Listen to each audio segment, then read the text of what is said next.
Damn! It is episode 43 of The Great Satan. It is the 15th of April, 2021. I am joined by a local comedian, known this motherfucker for a long time in Montgomery, J.R. Right. Brown. And you got to spell that shit out. It's Jayr Brown, the letter R. Yeah. Thanks for having me, man. Appreciate being on, man. Great to see you again. Yeah, you too, man. It's been a long time since I've seen you in person. We pass and digital stuff all the time, shows and stuff. I think I want to say you hooked me up with the only in-person show I did all quarantine. I think you were the dude they asked about me. Okay. Sure, at the Crown of Comedy. Yeah. I told them about you. Yeah, I appreciate that. And I don't think I ever messaged you to say thank you because when they called me, they said they dropped your name. So I didn't even know that you had done anything there. I spoke on comics, you know what I'm saying, from Montgomery, around Montgomery area. And you've always been, I've been ever since I got into comedy. You were one of the first comedians that I knew of that was in the city doing comedy with us, you know. It was crazy when it first started. Like it was, and you were right there in the scenes, and you were in the beginning of me actually doing comedy for the first time, actually on my own and stuff. Yeah, I remember that, man. You crushed. You were always so funny, man. I tell anybody asks about you, I got good things to say about J.R. Brown. That's what's up, man. That's what's up. You can tell I don't owe you no motherfucking money. You can tell that, baby. Fucking time. You don't owe me nothing. All debts are paid. Yes, That's sir. right. Both ways. Yeah. I don't think I owe you money, do I? Shit, I hope not. No, man, you don't. Actually, I probably will owe you some because you helped me out. One of the main things you helped me out on was when I was first starting doing comedy in the city. We was trying to get venues to allow us to do comedy, and I was trying to work with Liquids. Yes. Remember Club Liquids? Yep. And I went there, and I was trying to get to let me do a show, and they were like, "Look, our audience is mixed, it's black and white. Do you know any white comics?" And I was like, "Yeah." No, but yeah, it's like I didn't know anybody, and like I had heard you in town doing some shows and stuff, and I reached out to you, and I think I reached out to you, and you reached out to a couple of friends of yours, and y'all all came, and we put together, and that was like the first night that I had actually performed and produced a comedy show, and it was a success. We had over 300 something people. We had laughs throughout the night, and Liquids, the owner of Liquids, at the end of that night, he came to me, and he was like, "Anytime you need a venue, no problem." Oh, yeah. You know what I'm saying? Because we show that we can gather people in there. And I appreciate it was a major shout out to you for stepping in, jumping in front of a crowd that was crazy and hype and ready for comedy. That was probably not your ordinary crowd. You did awesome. And everybody I can't remember, I know Trichinosis or something. Was Victor Trichinosis? Is that what he called himself? Dick Trichinosis. Yeah. Henri, his real name is Henri Jeremy. Yeah. Fucker's funny as hell, too. Yeah, he is crazy, man. He's crazy. Yeah. That shit was awesome. But I appreciate that. So at the end of the day, yeah, I probably owe you. I want to say we had a cash payout that night, though. Yeah, we did. We did. I'm just saying, I owe you for the opportunity, like the door, using you and you helping me out with that, along with just helping me put a great show together. You open up a lot of opportunities for me. So, a lot of credit of that goes to you helping me jump it off. Somebody would have said something about you eventually. So whoever did it, I will say that, man, you packed that bitch out. Like you were hustling to sell tickets to that thing. That's not one table wasn't full. Like you sold every table. Cause I was like, tables, what the fuck? Who sells tables? And you were like, you got any tables? And you was like 75 a piece for tables. Yeah. That's sold the shit out of that thing. It was crazy, okay, because it's different. It was just different. It was different. When I got into the comedy game in Montgomery, there was not a lot of places that was producing comedy. Nobody was saying, hey, we want you to do a comedy show. Here's a budget. We want you to bring a comedy show to the city. Nobody was doing that. No. People were wanting comedy, but nobody was putting it together. So I had to put it together. And I learned this from D'Anthony Turner, as you met, and a big major shout out to him. But he was showing me how they did shows in the city. And the shows, you're selling tickets, you're encouraging people to come out. And also, if there's room and there's tables, you're selling tables because you want people in the game in Montgomery, as far as doing comedy or going to events, people want to make sure that they got a place to sit down and stuff. So people were saying, hey, do you have a VIP table or a table that I can reserve? I don't want to have to stand in a line. I don't want to have to stand up. I know where I want to be at. So when they're coming to you like that, you're like, whoa, I have to put this together for them. And so, yeah, that's how we routinely done. Sell tickets, sell tables, give tickets away, and just try to put together the right people in front of the right people so everybody can enjoy the night. And I mean, we had nights like that. Yeah. I mean, yeah, that was eye-opening to me too, because in Montgomery, I was always, we do hat passes, we don't pre-sell. Like the way I ran comedy shows in Montgomery was like the way you run punk rock shows, which is just like pre-sell. Who pre-sells? You just show up until the place is packed. Like once it's full, the doors are closed. And then I was like, no cover. I was like, we pass a hat for the road comic, and then no one else takes any money out of it. And then like a couple bars, we did like a cut of bar, like so off the sales, we would do that. But like I never was like, let me sell and do door. Like I never did that because I always thought our town was too small to support it. But yeah, I remember that show because it was eye-opening because I was like, fuck, we could do real shows. Like we would start booking real bigger shit. So that was fun as hell. I burned myself out on it fast as hell. It's a lot of work. People don't think producing is a lot of work. It's so much work. It is. And that's that was one of the problems eventually that we would run across, and I would run across, was trying to produce and then trying to step away from that production and actually be that comic when you go out there on stage, you know what I'm saying? So when I get to an event, if I'm selling VIP tables, I have to make sure those tables are set up. I have to make sure they have tabletops. I have to make sure those tables are assigned so the people at the door know to point the people who reserved the tables to the right table. And I have to set all that up and then walk in there just like an out-of-town comic and just go and do stand-up. And it was very hard because like when people see you, hey, hey, check this out. I bought a ticket or I bought this table and they want to interact with you, or somebody that came and supported you and they didn't buy a table. Hey, Jay, you got a place where I can sit down? So I'm dealing with a lot of that as well as trying to get up there and be the comedian. That is so easy. I was grateful for when people started booking us out of town and I was able to see that somebody else would set everything up and you just walk up and grab the mic. That was such a relief and like, wow, so you don't have to actually work all like this at the time. But we was doing something in the city that wasn't being done, that a lot of people didn't do that. They didn't have that where they get out there and grind. And I learned that to get people to support, it always show that you're willing to kind of put some work in. And it was a difference in how you were doing comedy and before us as when I started, because it was like it was new to y'all when you came. I remember it was like, whoa, it was like, no cover. You gotta charge a cover now, you know what I'm saying? It's like we got to. People's gonna drive us crazy if you don't, Yeah, that's right. It would just get wild packed. And like we had so many shit, like just stories of bad crowd interactions and stuff because we didn't do covers. But some of those have resulted in like our highest payouts ever.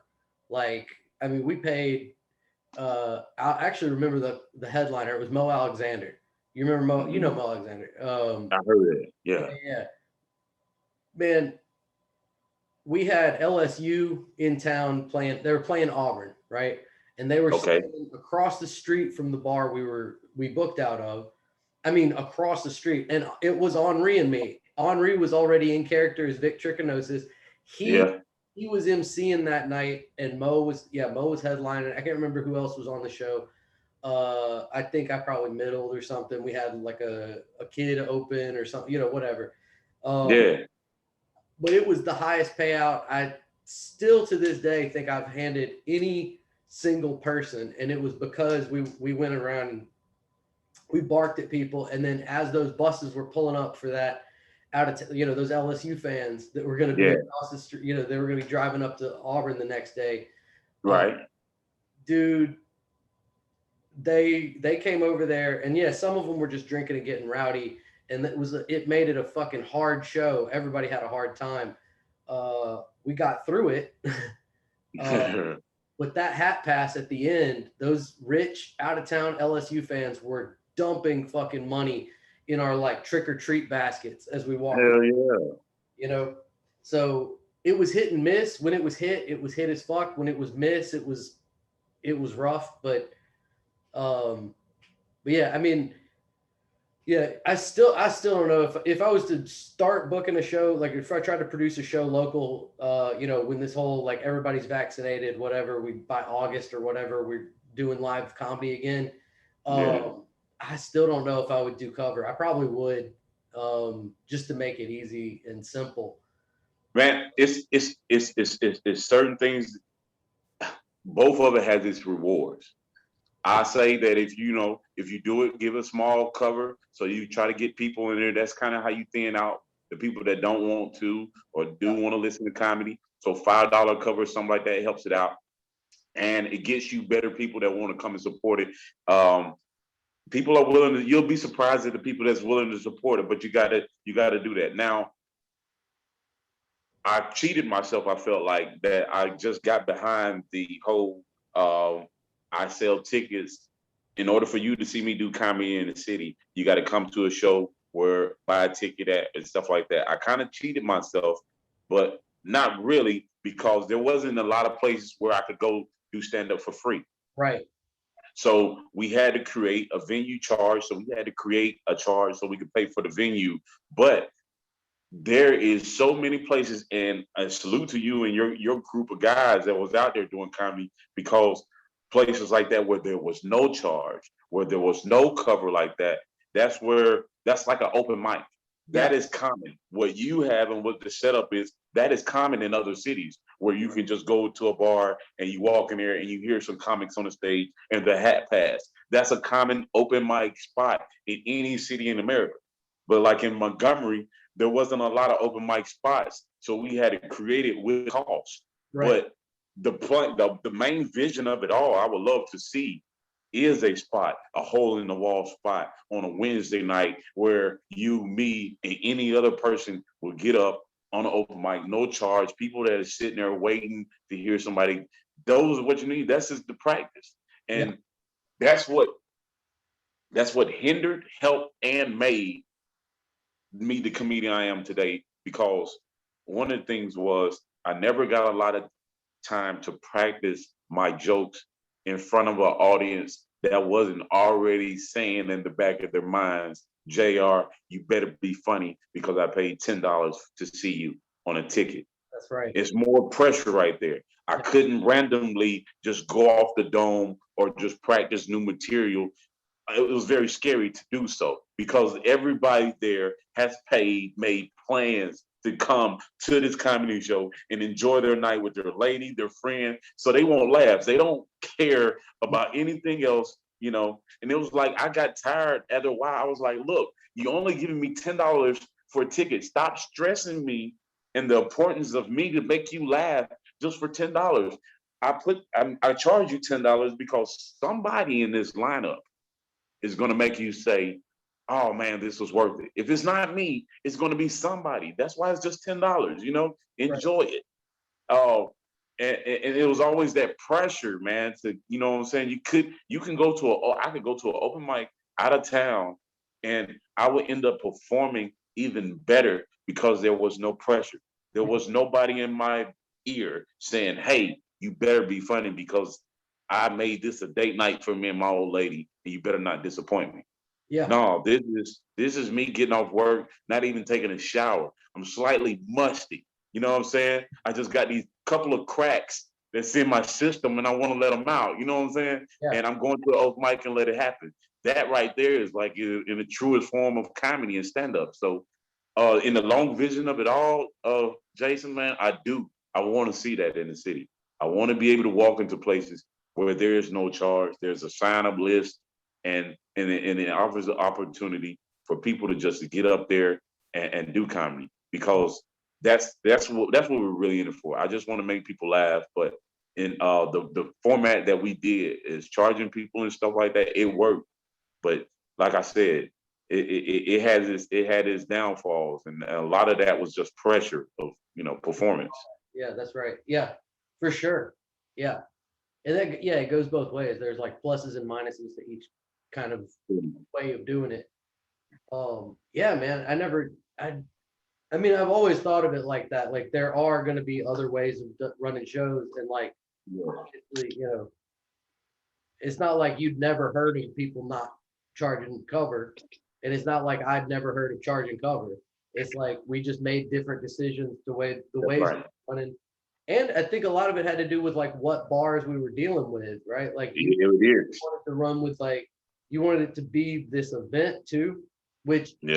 I will say for me, as it like I didn't sell those tickets, right? So the pressure Right is on. in the room, right? So I felt no different killing in that room than I would in any other room. True. You're right, yeah. But I love that like people are here as an event to laugh, like they're there, and it's Mhm. not pressure on you specifically. I guess for me, I love that shit. I love people. Yeah, They're out and they mean to have a good time, you know. that's right. That's right. And but it worked. Mm. I going to an open mic or going to a spot where you may be at a small bar doing comedy. One of the different things was uh, everybody would have a pen and a pad. Comics would come up there with a pad of jokes, and On stage, I've never done that. And yeah, I was like, why are they allowed to get on stage with a pad? I wish I had that opportunity, you know what I'm saying? To actually look at, a pad. But every time I was on stage, it was actually a performance. Yeah, there you go. So it was like, it was crazy to be up there and to see somebody that's up there doing some jokes, and then they look at their list and do it. And I was like, wow, but that's how you get better.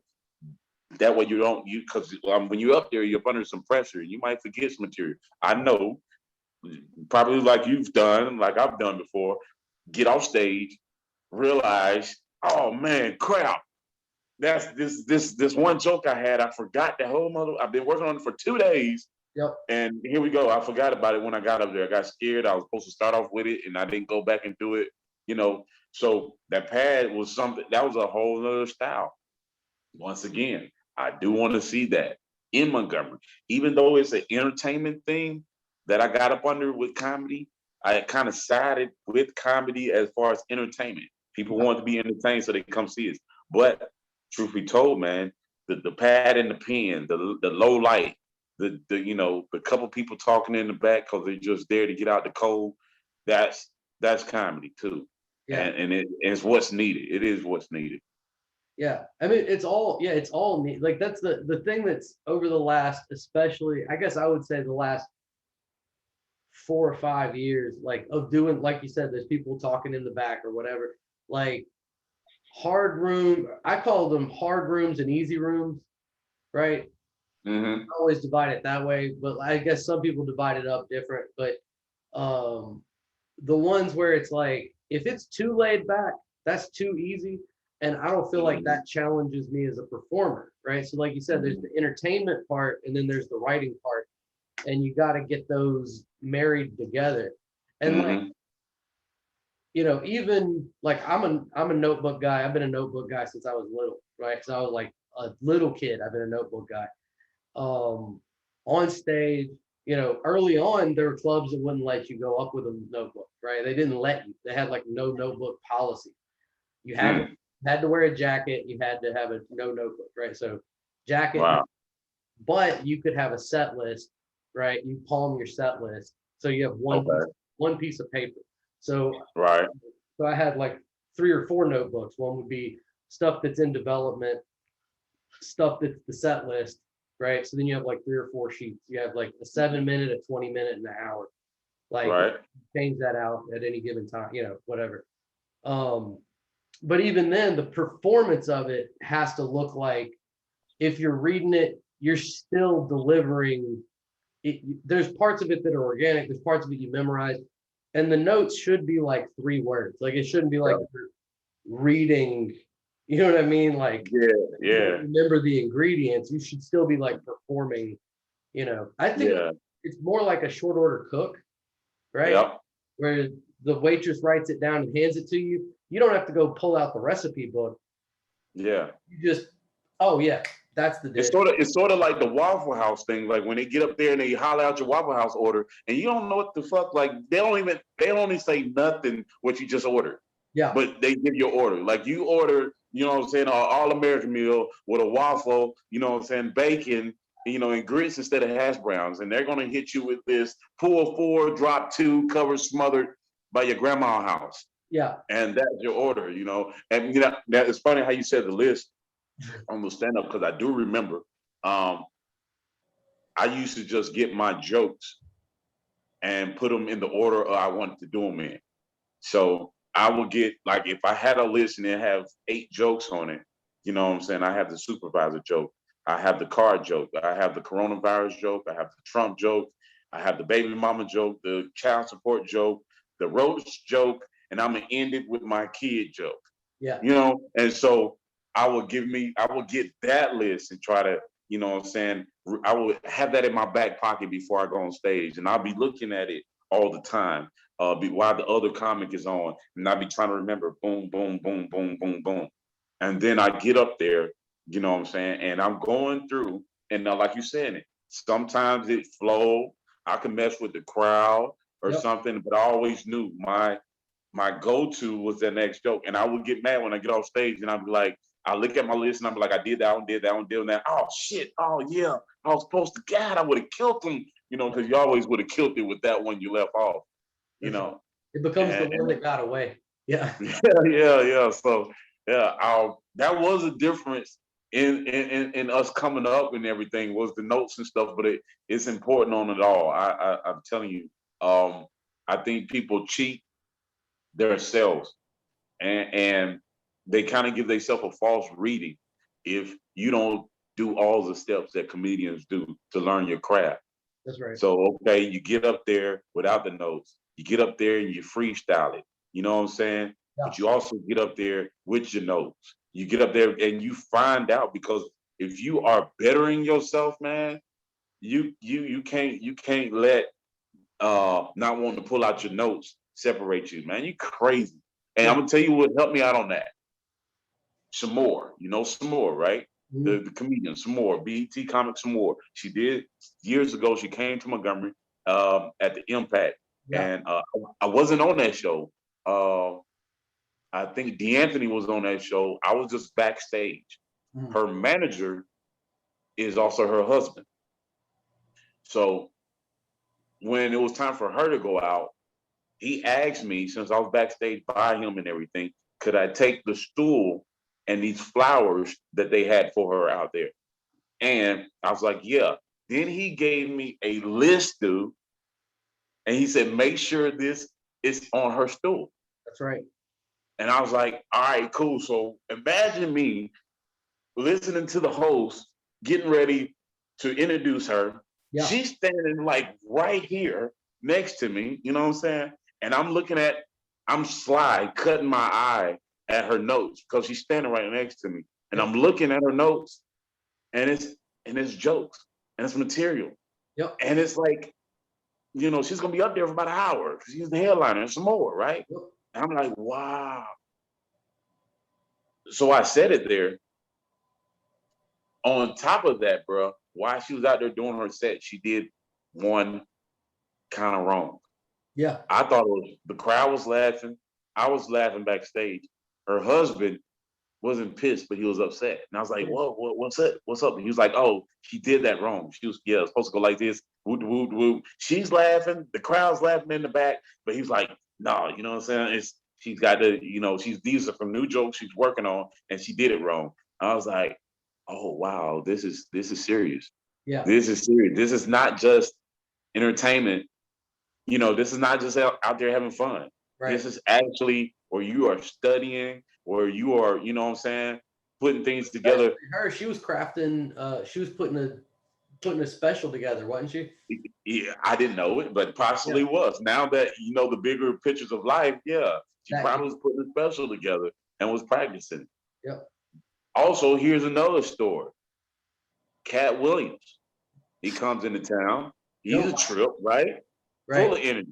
God damn. Right.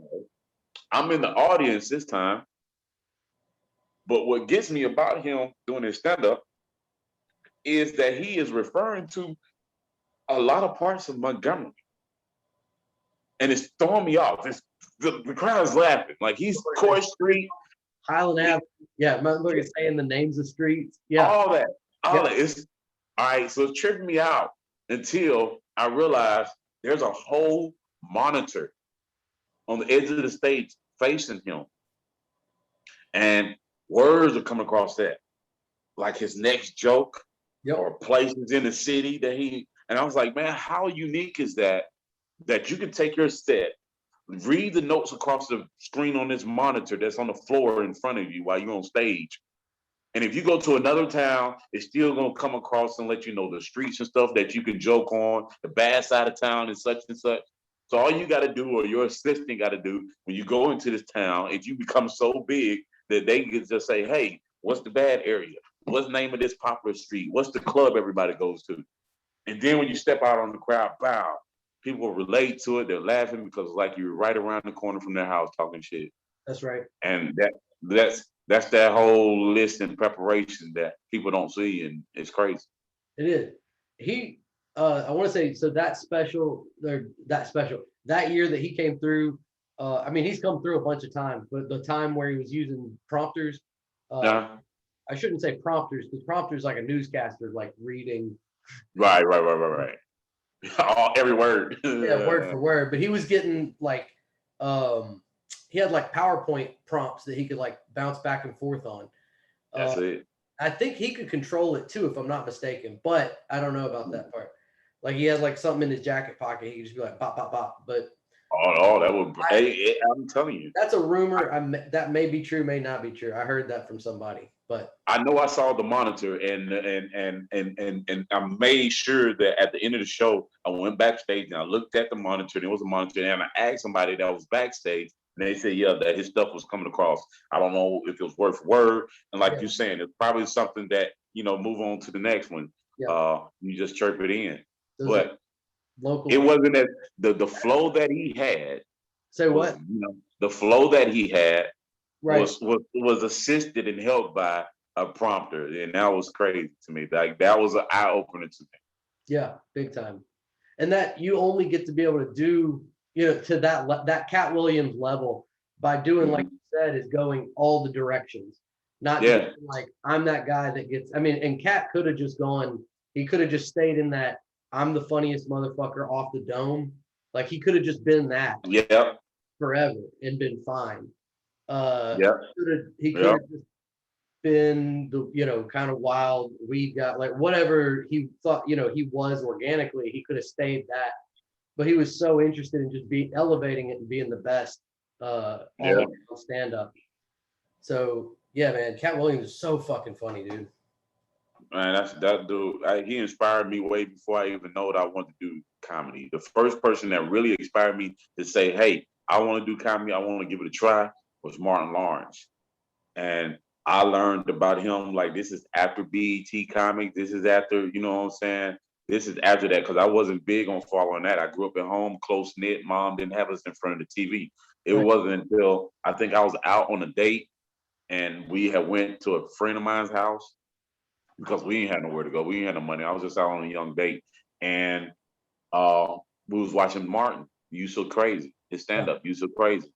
And I mean, I laughed from like the beginning to the end of that.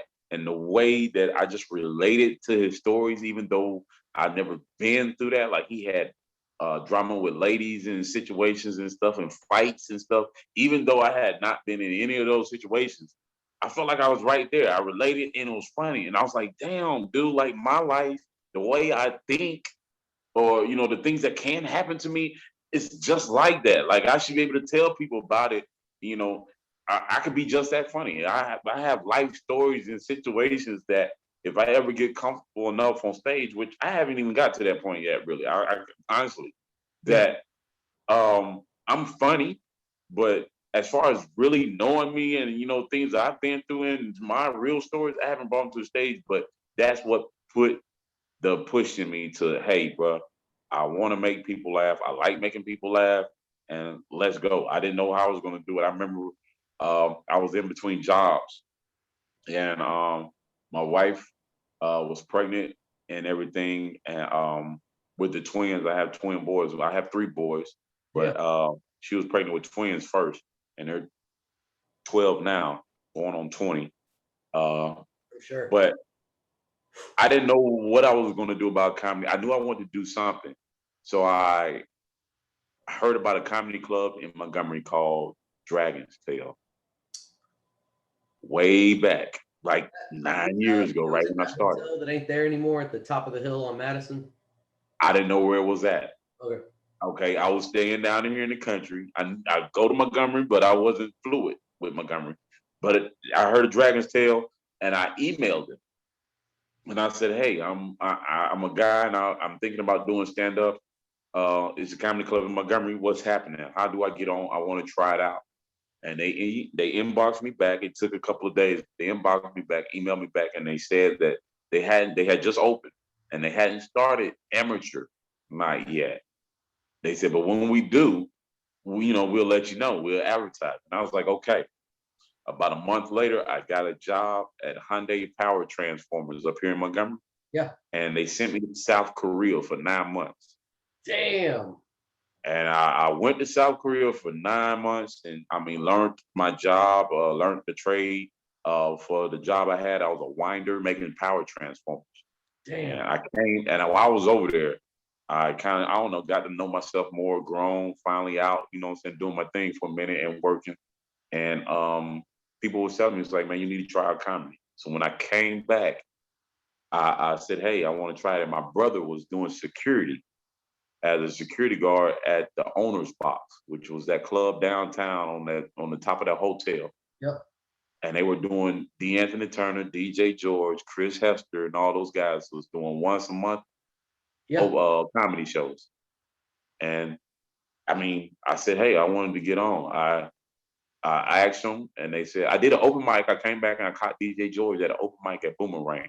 I was the only comedian. Everybody laughed, but I didn't really judge it because I was like, I'm the only comedian. Of course you're gonna laugh. Everybody was there to support. You had rappers, singers, so everybody was clapping in for everybody. Poetry. When I came up there to do comic, they showed me love, and I was like, all right, I'm okay, but I really don't know. But cool.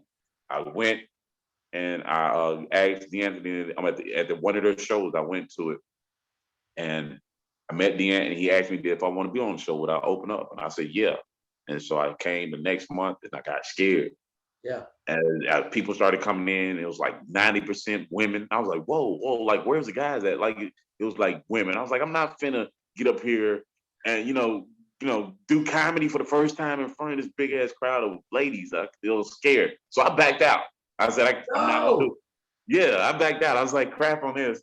Man. So, yeah, so like that show, I was there. I watched it. I wanted to participate, but I was too scared.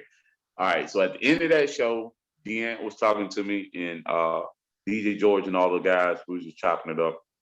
So he was like, "We got another show next month. You want to be on it?" I was like, "Yeah, I give it a go."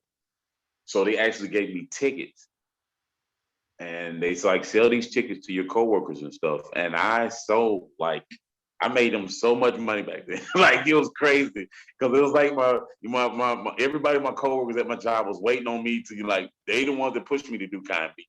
Right. Now I got a comedy show, which is gonna be my first one, and I'm selling tickets. So I ended up selling like 30 tickets. Damn. Yeah, and for like $10, $20 a pop.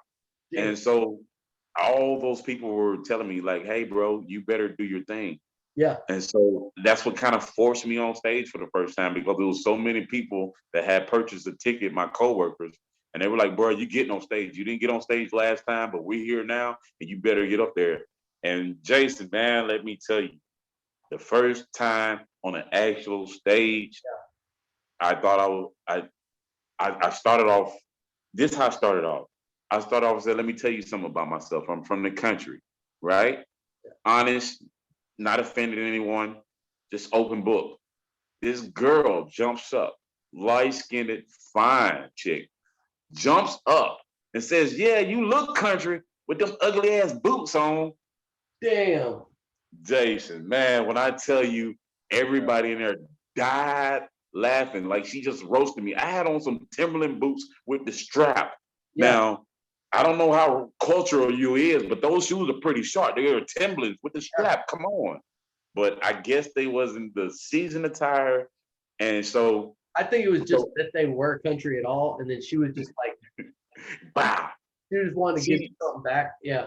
Yeah. So she ripped me that hard. And before I realized it, I shouted back. I was like, look here, man, because she looked like Amber Rose. So I said, you was an Amber Rose reject. And I told her, I was like, I've been seeing you slide down the pole at Boomerang because she's always at the pole on Boomerangs, at the club Boomerangs dancing on the pole. Yeah. I remember her being on the pole. I said, you better take your ass back to Boomerangs and slide down that pole. You're going to let me do my motherfucking time. Damn. And she bust out laughing and everybody laughing. And I went back to my routine. I mean, I went back to the little jokes I did and I got off stage. I remember to this day, her two homegirls, and like a couple of other random people. When I said that's my time, thank you, they jumped up. The only people that have ever stood up and clapped for me, they were standing up, clapping, giving me a clapping ovation. Yeah. Like, because I survived her.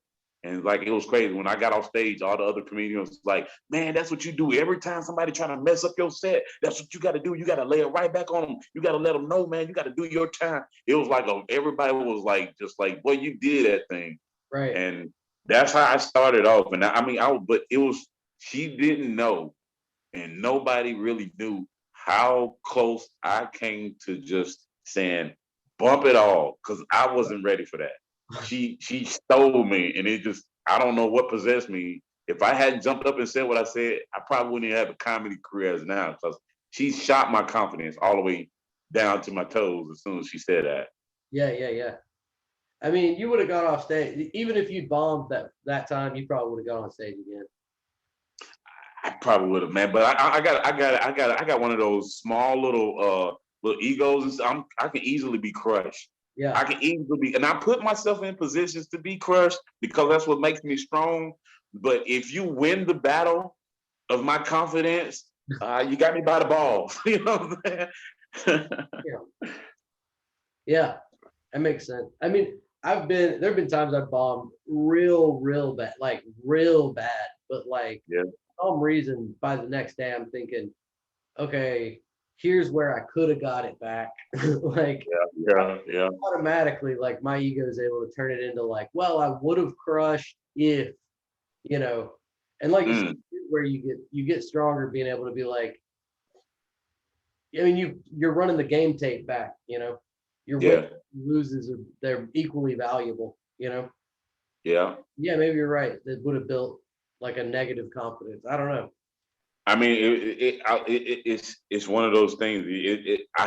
When you're working on your confidence and stuff, I can see it as an issue. Some comedians don't have it. Some people's like, oh, I love the butterflies. I still get butterflies. Stomach get put in knots every time I step on the stage or finna get called up. And I hate to say it, but if somebody does great in front of me, then oh my God, I'm shaking in the boots. I'm more worried because now I feel like I have the responsibility to keep the crowd just as hyped as the last guy. And if you don't, and you do a joke and it doesn't go over, you have to, swallow that pride, swallow that gut, and keep on doing your material. So, those things makes it something that you have to dedicate yourself for, and just realize you might have those where you bombing and where you doing good, or where you, like you're saying, when you get off stage and say, hey, I could have did this. I always do that though. Like, I could have did this, like should have said that.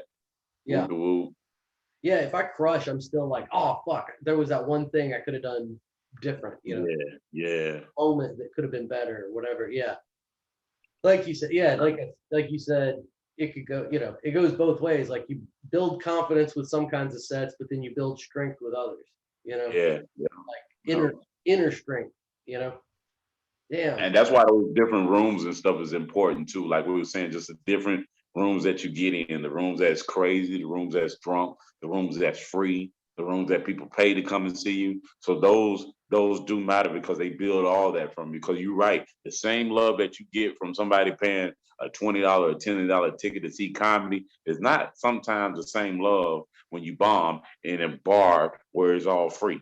Yeah. Because you're gonna have Big Bubba come up to you or stand up and say, "Hey, I got a cousin named Tony that does comedy. He's way better than you." Anything that throws you off.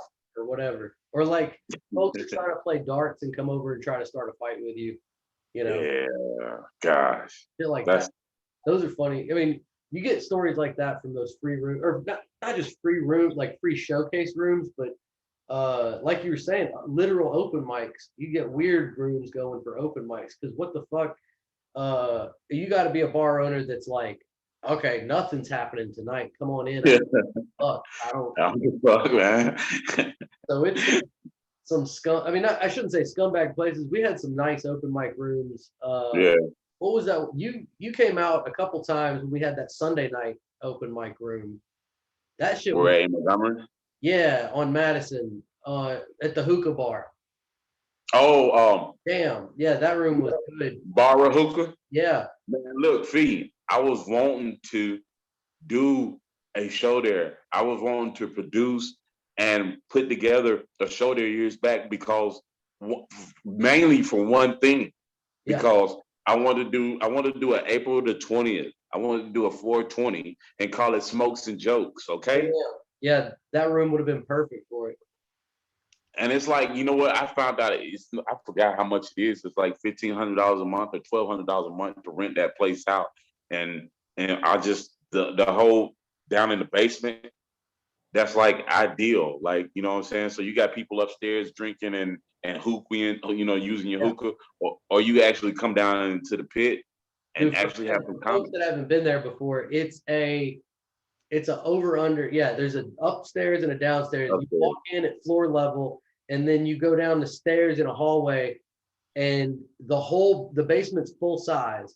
It is Yep, twice the height of the upstairs. It's an yep, almost 20-foot ceiling, so it's two flights of stairs, but you're exposed on both sides as you that's come right. down in the back.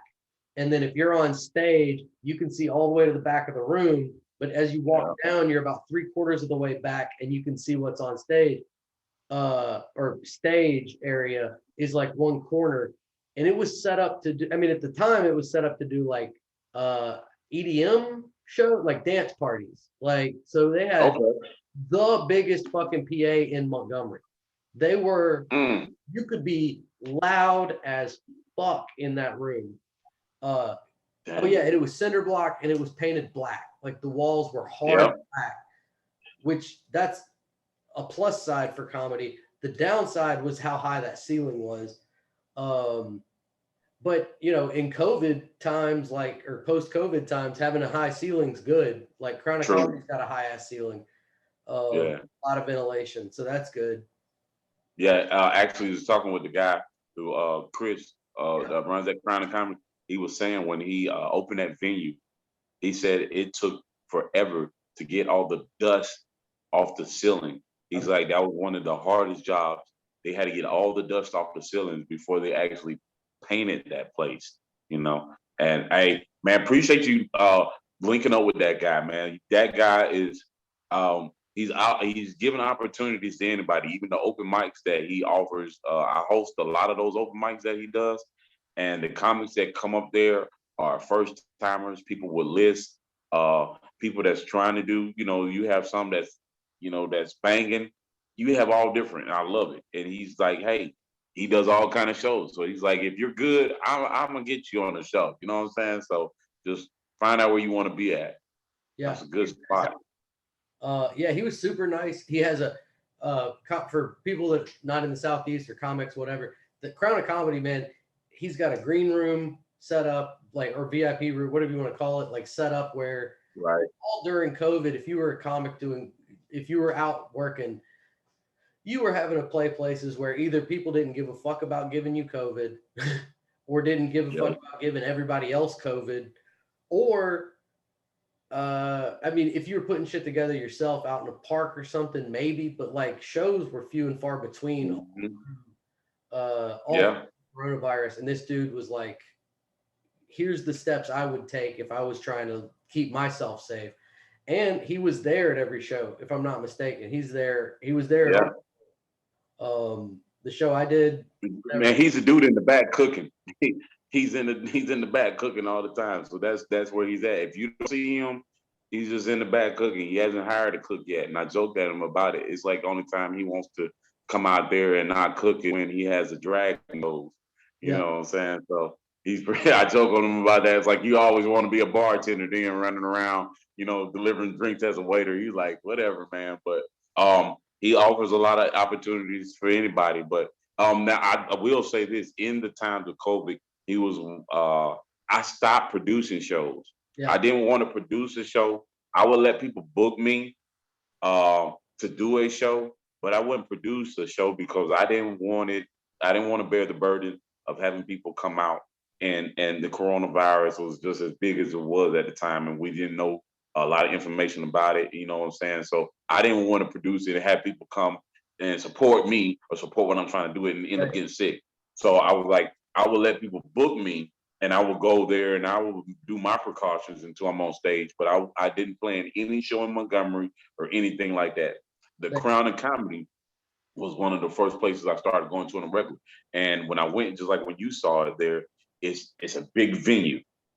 The tables were spread out, so it was social distancing. The green room, we in there with masks and sanitizers. You got to come through the door, get straight down. So he was using all the precautions. I was like, I like this. We have a crowd of 50 people, but it was spread out, spread out enough to where everybody social distance. I was like, we may be able to get through this. Like, I'm on stage and I'm not even close to anybody, but Every business owner had been that, or not just business owner, but like, manager, whatever. If everybody had been that careful about, the way they ran events and the way they did everything, I don't know. I think it might, you know, one of no the telling. things is, of course, once you get to the seat, you get to a table, you're in an interior space.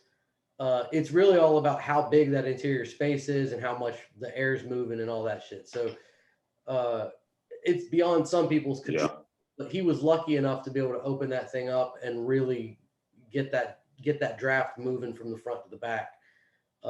It was probably the safest I'd felt that's right. out. And I do my own grocery shopping and shit like that, but I'm pretty sure that was the safest Yeah, day I had the whole time of 2020. So yeah.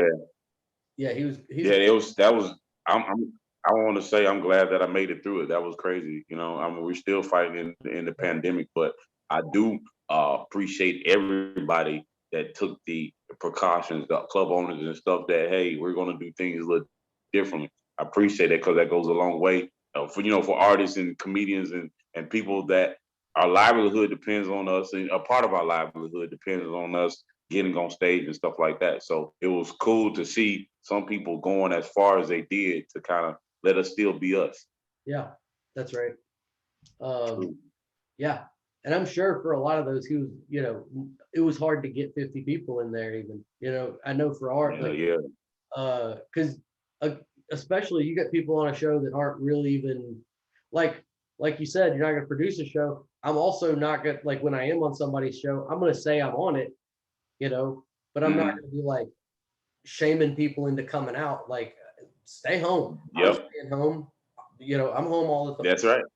Like, I'm not going to tell people to do something I'm not comfortable doing, and I'm not going to see anybody do comedy. Like, you know what I Right. mean? I'm going to go do it because it was way Yeah, safer. There's green room, mask front to back, yep, whatever, outdoor space, right? Whatever. Um, yeah. but yeah, like you said, I'm not going to ask people to do something I'm not willing to do myself. And No, all 2020, man, the whole time I was like, this is a good time for me to take a break. I'm trying to get some other things going. But like comedy is not what I do full time. I'm not a full time comic, so I'm a maintenance technician at an apartment complex. So that's my 9 to 5. I work every day, take care of my family and stuff. But so I did get booked, but I wasn't encouraging people. I wasn't saying, hey, come out here. I was like, look, these people are booking me and that's on them. And I use my precaution. And I feel like, I had God's grace with me at the same time because, the coronavirus, it was so easy to get. Right. I don't know if I've had it or not and recovered from it or not, but I didn't have my nose stuffed up and stuff. I never lost taste. I never went and got tested. I'm still undecided if I'm taking the vaccine. I'm playing around in my head. I get the second shot on Saturday. Word? Yeah, I get second shot Saturday. So you take the Johnson & Johnson? No. No.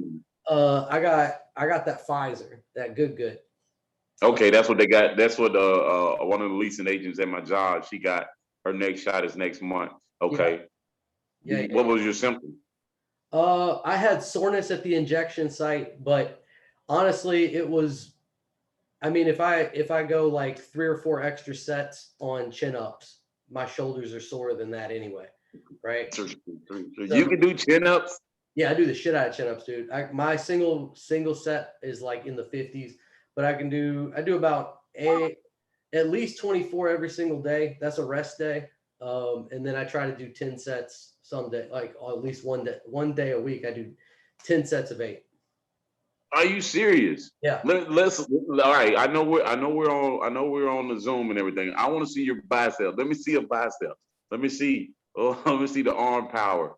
Cram. It ain't gonna look like nothing. It looks. Yeah. No? It looks like a pile of sourdough bread, man. Just like it don't look like. What do you call it? The pull up comes from 2 places. It comes from your forearm, and then it's the forearm. These muscles behind your back, and then your abs. So I do. I also do rings. So one day a week I'll bust the rings out because I got a trapeze on my back, and then that way you start like this, and then turn them that way, and then you start like this and turn them that way. So you do that way, 1 set that way, and I'll probably do. Yeah, just 1 set of each once a week because that's so much harder than doing it on the bar.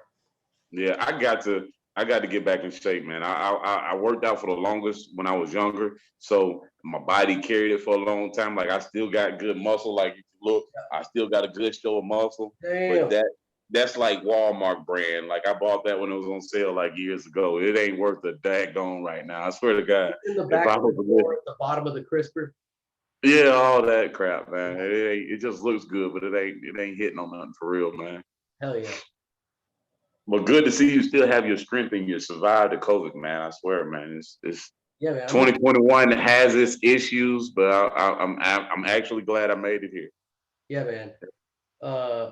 Yeah, I don't know. It's weird too that we have like name brands for the vaccine where it's like, you know what I mean? Like you said, when you point at your muscle, you were like, it's like that Great Value brand or whatever. I was like, man, why isn't there just like you go to the Sam's Club to get the vaccine or whatever? You know what I mean? Like, why can't you? Man, I got that Costco, Right, I got that Costco. Yeah, hey, we got to watch you. You got that Piggly Wiggly, man. We don't know about that. You got to.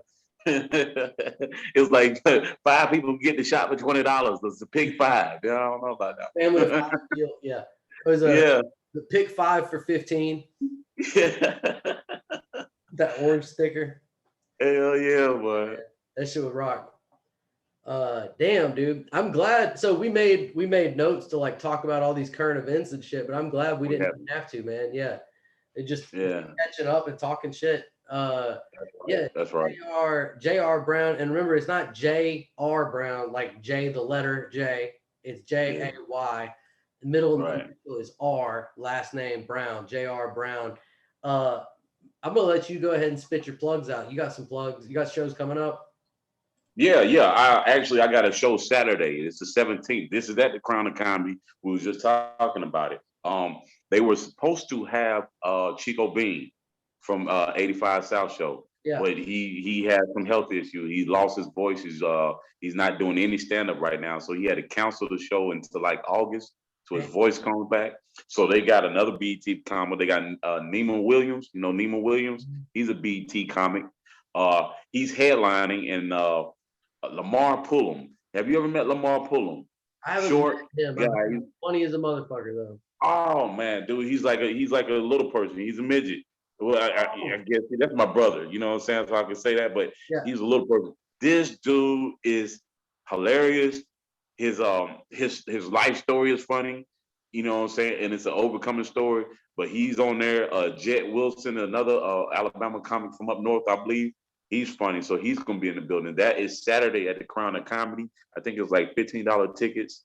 Hell yeah. I actually was on. Um, Today has been a groundbreaking day. First of all, foremost, man, appreciate you putting me on this Zoom. This is the first Zoom I've ever done. Really? Um, yeah, for real. I don't do this type stuff. So when you shot me the opportunity, it was cool. I was like, you know what? It's speed. I go way back with this guy. Nobody's really asked me to do this, but hey, you know what? I'm jumping on this boat. But the way the day is started off this morning, 95.9, which is a radio station in Auburn, Yeah. actually had me on an interview this morning. I did 15 minutes this morning as an interview about this comedy show coming up tomorrow in Auburn. So it was my first time on the radio actually this morning doing an interview. So to do an interview this morning, to be on a Zoom this evening, to end the night on a Zoom, that's pretty cool, you know, in my day of world, you know what I'm saying? Hell Without yeah. actually getting on stage, I've been in front of, I've been talking about comedy twice today, so that's awesome. Hell yeah. Those All right, phones so we got, on the radio are fucking hilarious too. That always puts me in huh? the mood afterwards. Doing a radio caller, like a phone caller for the radio. Yeah, I always feel weird because yeah, I'm like, I don't know how, because you can't hear an audience. You just right. have the other What people. So if they're not, I didn't do a set. I didn't do a set. I actually we talked oh just yeah, like yeah, you. We yeah. talked I more. just Yeah, mean like we just talked on the show. yeah, I just mean the back and forth, like the speed or whatever. Sometimes you can't Yeah, hear them react if you try to make a joke, like say yeah, something funny off of them. yeah. Have to read back off of it. Yeah, yeah. And the Zoom is. I hear you. Like this goes back and forth perfect. I don't know how the radio did, but I can see this is actually really good. Hell yeah. I also have a show on April the 24th. This is right here in Montgomery. This is one of the first shows that we done in Montgomery, coming back into the city since the coronavirus at my place. Hell yeah. My place uptown. They have Rip Michaels. He is from Wildin' Out. He's a Wildin' Out comic. He was on Wildin' Out. Rip Michaels. They say he's funny, but we're gonna rip the mic anyway. Rip Michaels, Hervé Owens. I know you met him one time or two. Yeah, You might have met him. Look, when we were doing comedy, when we started slowing down, he hopped on board. yeah. Okay. He hopped on board actually when we kind of started slowing down. Liquids kind of let us go in these little hole in the wall spots. We saw Hervé out there doing some stand up at the. You remember that spot right next to Liquids? Uh, Yeah. that bar that was. Santa Barbara. Yeah, okay. He was doing stand up there one night, and I saw him, and I was like, "Yo, man, join up with us," and he did, and so he's actually on Head that on the show. door. That was head on the door. Head on the door. There was a mic That's right. on like Thursday night mic for a second. Yeah, something I like remember that. that. Okay. So you know what I'm saying? That he was from there. But April 24th, Wildin' Out guy Rip Michaels is headlining. I'm on that show. It's a couple, it's a female Kelly Kales from Atlanta. She's gonna be on that show. Very funny. So that's a good show. If anybody want to come out, check it out. Check out some local stand up. Yeah. I'm selling tickets for that. I actually have tickets for that. The promoter is an out of town promoter, so he put tickets in my hand. I usually don't like that because you know how you're not the back of the biscuit, but you still gotta bite it. Right. You know what I'm saying? Right. So it's like it is what it is. But man, I'm just glad to be back in the mix of trying to get the laughs back out there. I'm on Facebook, comedian JAYR Brown. Uh, Instagram, JAYR Brown, the number one. So it's JAYR Brown one. That's Instagram and Snapchat. Um, Man, just and you got my personal page. My personal Facebook page is Julius Julius JR Minor. Because my real name is Julius. Um, JR is just something that came about. Well, actually, when I came back from South Korea, they were calling me JR Brown already because I had to have an alias. Uh, Fee, this is crazy. When we're over there, we might get in trouble, right? After Right. hours. So Yep. we was like, let's create an alias just in case, so it won't get back to our job and you don't get fired from your job from out here acting crazy in another country. Right. So I was like, all right, we'll just call me Jay for short. But it was a guy named Jay Strickland that was actually, his real name was Jay. And he was like, no, that's my name. He said, let's call you J.R. Brown because you the coolest cat in town. So everybody started calling me JR the whole time I was over there. JR was my name. And when I got ready to do that first stand up I was telling you about at that club, and I was scared to get on stage, they asked me before they introduced me, they was like, what's your name? And I was like, JR Brown. That's everybody who had bought a ticket. They were there to support me. That's who they knew me as. So I said JR Brown. And that's how that was created. So J.R. Brown is the name I'm rocking, but my real name is Julius. And yeah, make sure you follow me and check me out. Let me know if you like this Zoom or whatnot, Oh yeah. I'm gonna throw I'll throw links to all that in the description of this on YouTube. So Awesome. hell yeah. Thanks again for coming on, man. It was nice having you. This was episode 43. Yeah, episode 43 of The Great Satan. Appreciate you again for coming on, man. Have great shows this weekend. Hey man, thanks for having me. Let's stay in touch, man. Let's get back at this. I know we had some things that we didn't talk about. If you ever want to jump back on those and pick up where we left off, I'm down to kick it with you, man. So hell yeah, hey, appreciate you putting me on. Best of luck with The Great Satan. Best of luck with it. Hey, thanks again, man. Appreciate you. We'll talk soon.